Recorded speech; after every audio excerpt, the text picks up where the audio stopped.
Alright, as you guys are all familiar now, this is my Suzuki Cara Autozam AZ-1. We're still here troubleshooting the phantom rev limiter issue. As I've said before, I work in IT. Cars are not really my forte of like professional knowledge. And this car has put me down a path of learning so much stuff about cars. I mean, I've always liked cars, motorcycles, whatever, and like I knew how to do basic stuff to them. But this car, I mean, it's still pretty basic, but it's starting to get me into a lot more levels of stuff. Like the deeper I go into the engine, I'm going to learn how to do like an engine rebuild, all that fun stuff, right? I'm just some guy. I just do stuff and things. If I could do it, you could do it too. As long as you have the tools, time, most importantly time, and of course sometimes money, then you should be able to work on your own cars. You don't have to be afraid of old 32-year-old K cars with mystery parts that don't exist anymore. These things are available. You can work on them yourself. As long as, actually, you also need space. But you can work on these yourself and keep your car going. And I hope I can help you with your adventure just by showing you what I've had to do to my car, and you can kind of gauge what level of effort that you need to put in to do your car. Today I am going to replace the spark plug wires and all the spark plugs. A couple videos ago I found my spark plugs loose, so I'm not sure if that caused any damage to the spark plugs themselves. It's easy and cheap enough to replace the spark plugs, or as easy as it'll get. And then the spark plug wires, I'm only going to replace them because mine are of an unknown age. I don't know.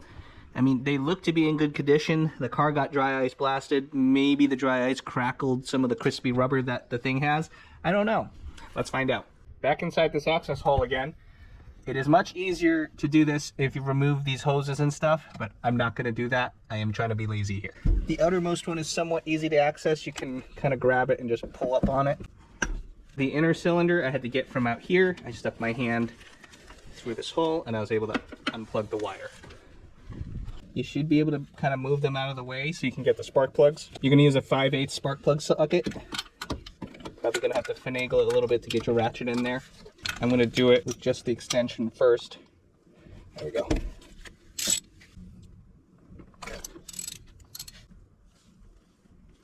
This is really sooty.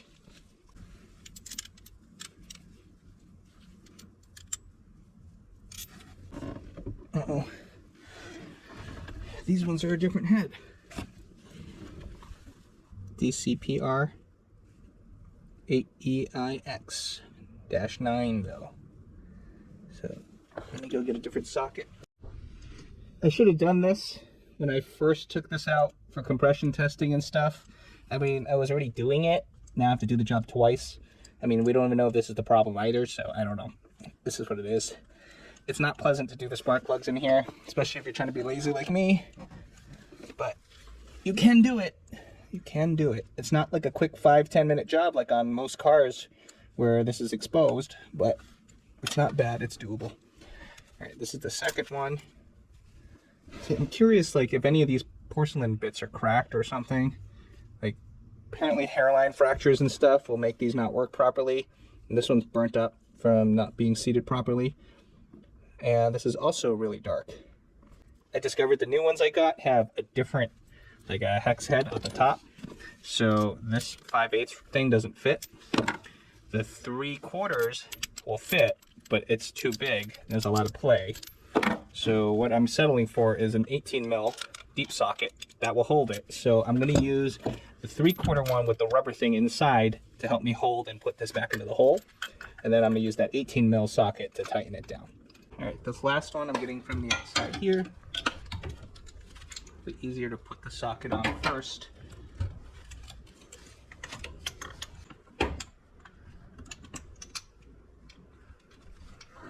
I might have to use the ratchet from the inside. I already forgot. Yep, I had to use the ratchet from the inside. Now I should be able to reach in here and take it out. Pretty easy access to this one, actually. The middle one is kind of the hardest one. As usual, the middle one's always hardest to get to. All right, let's see.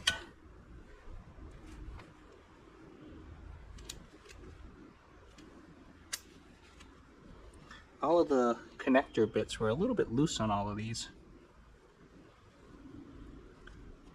I don't see any fractures or anything on the spark plug. You can see more clearly now that this fits in here, but it's really loose.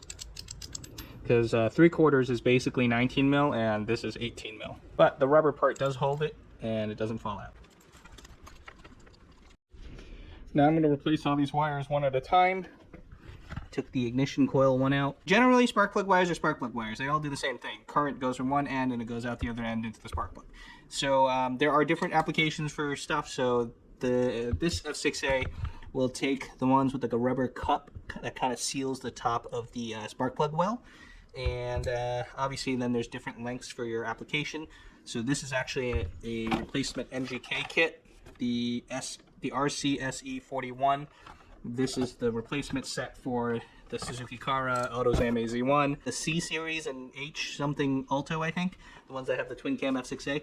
I believe that stuff is the same. The cappuccino is not the same. I think the distributor, the wires had an angled fitting on this end rather than a straight plug, just because of how the distributor is like pressed up against the firewall. Putting the plugs back in should be pretty simple. I'm going to do one at a time so I know exactly where it needs to go. It is easier to plug it in from out here and then fish it back through where it needs to go.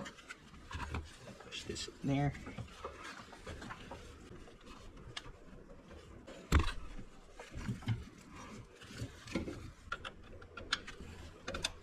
And the last one goes to the ignition coil. That one goes in the middle. These new ones go right in and come right out like easily. They don't get like stuck. So that's nice.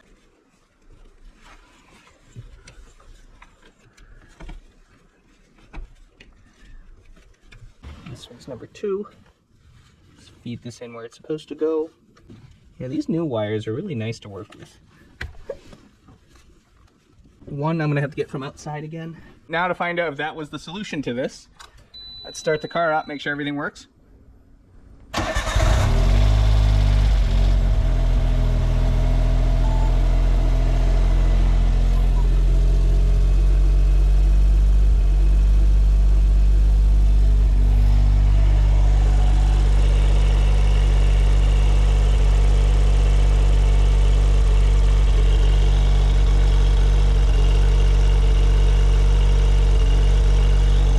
Run and warm up a little bit before I try to rev it.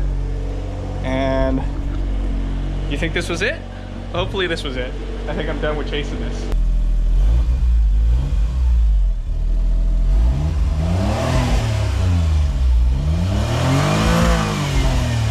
Nope, that wasn't it.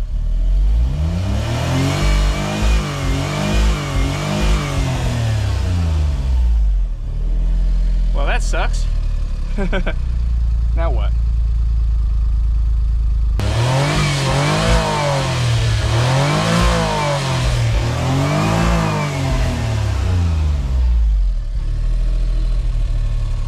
Alright, let's recap everything I fired at it with my parts cannon so far. I replaced the map sensor, or I swapped it, and that wasn't it. I swapped the ignition coil, that wasn't it. I swapped the distributor cap, I swapped the rotor. I swapped the wires, I swapped the spark plugs, I emptied the oil catch can, I switched the fuel pump, I switched the fuel filter, and that wasn't it. I also checked the piston faces and the cylinder bores here, but they look okay. I also swapped the ECU with my stock ECU and the keisport, and that wasn't it. I think I've covered everything that I've done to this. There are a few more things to check now that I've basically replaced the entire ignition system, so it must be a fuel thing. Oh, right, I swapped the fuel too. I dumped all the old fuel out. I mean, that probably wasn't it. That would leave me an injector problem or a fuel pressure regulator problem, because I think I've covered everything else. I mean, yes, I should probably check timing. It does only vary a little bit. Like sometimes it goes to 6,500 before it hits, and sometimes it goes to 5,500. Sometimes it's somewhere in the middle at like 6,000. So it's a little weird. I threw my keisport ECU back in there so I can use the wideband sensor and check out my air-fuel ratio when I do this stuff. It did take a while before I came back, so the engine has cooled down. As far as I know, this is still calibrated properly.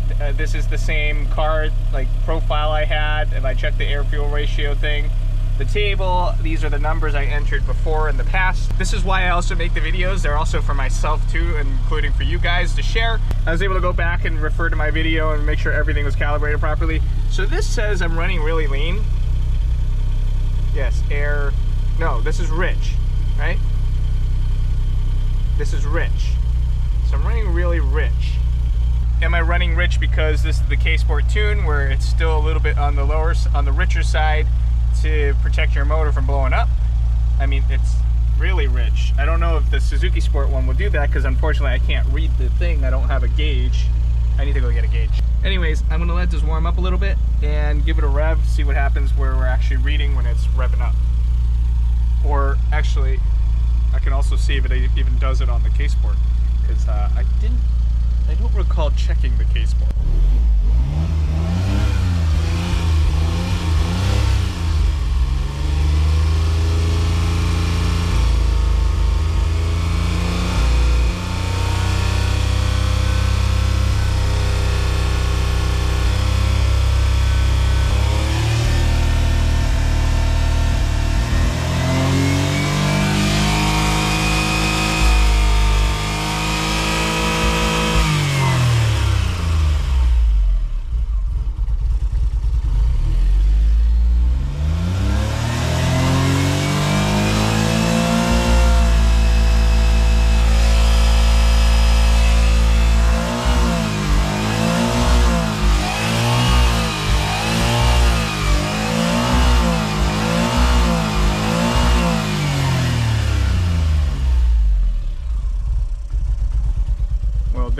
There's the keisport idling issues, but I was able to get up to 7,000 with this. Huh. I am holding my foot steady on this accelerator.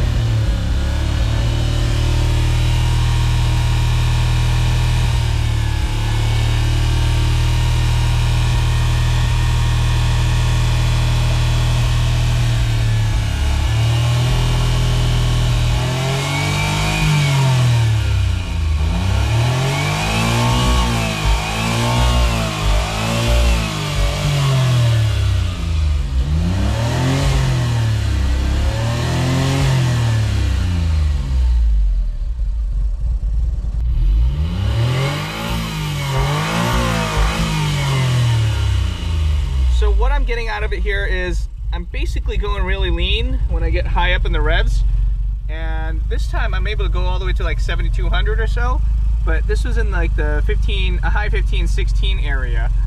So time to inspect my fuel system. All right, so at least I kind of know what's going on now. I probably should have did that to begin with, using the wideband sensor, checking everything with the air fuel ratio, because I mean the car's very simple. You need air, you need fuel, and you need spark. So we obviously know we have air, and then I did all the ignition stuff, so we know we have spark. I mean, I didn't properly troubleshoot it. I threw parts at the problem. And then fuel, I suspected it had something to do with the fuel from the beginning, but I didn't want to dig as deep as I have to now. I am now literally drawn to the part where I have to take this guy off, the intake manifold, so I can get at the fuel rail that's hiding behind there. The injectors, you can kind of get this one right there. I wish it could tell me like which one that I need to check, but I can't. So this is gonna suck. I'm gonna have to do this. I don't want to do this. I am curious that the keisport ECU in here is allowing me to rev a little bit higher, probably because it runs richer or something. Like the tune probably runs a little bit richer than the Suzuki ones. But I mean, in theory, that's how it works, right? But if the injector's not working properly, I don't know. Coming over here, we can kind of see what's going on here. This is the same intake manifold. I have the fuel rail that's here. I don't see the injectors would go into here, and this is the fuel pressure regulator. I don't know if I can just get another one or something like that. I'm gonna look that up, but I'm gonna get one of these. I'm gonna see what I can do with my injectors. When I pop my intake off, all the coolant's probably gonna come out of this hole over there. I'm not exactly sure. I am gonna find out. I got some carb cleaner here. I'm gonna see if there's actually any leaks or anything. I'll give it a try.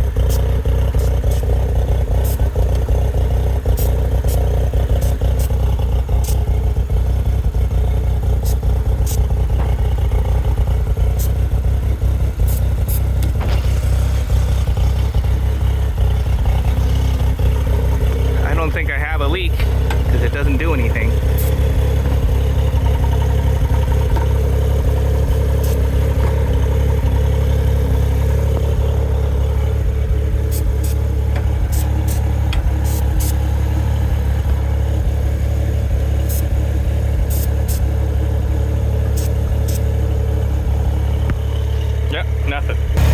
Someone suggested I pull the vacuum off of the pressure regulator here. I'm trying to reach to figure out where that is. It is this line right here. This one. The left one in this bundle here. I would assume if it's bad, it would run worse. Correct? Okay. Just stops. So I guess my pressure regulator is working. Actually, you know what? I should try to crank it. Like, it just wouldn't work at all, right?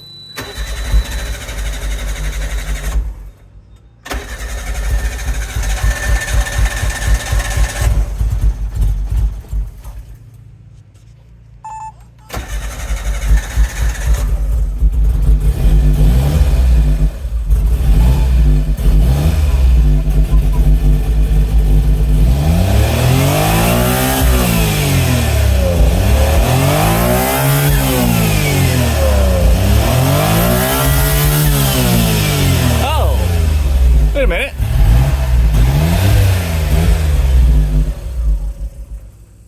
Interesting. I'm just keeping my foot on the throttle here just a little bit to keep this revving. Because if I let go, it's gonna want to sputter out. Yep.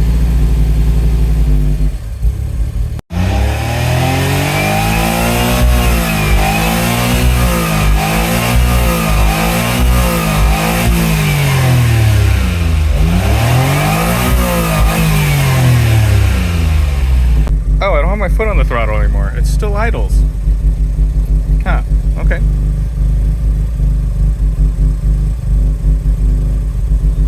I did notice boost wasn't building the same, but I'm also not really on the throttle as much because I'm trying to be gentle. I don't know. This probably wasn't it.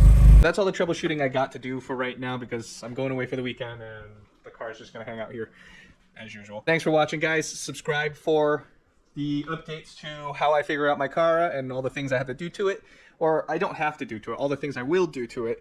And you can kind of, if you have your own AZ-1, you need to troubleshoot things, feel free, use my videos, do whatever you need to do.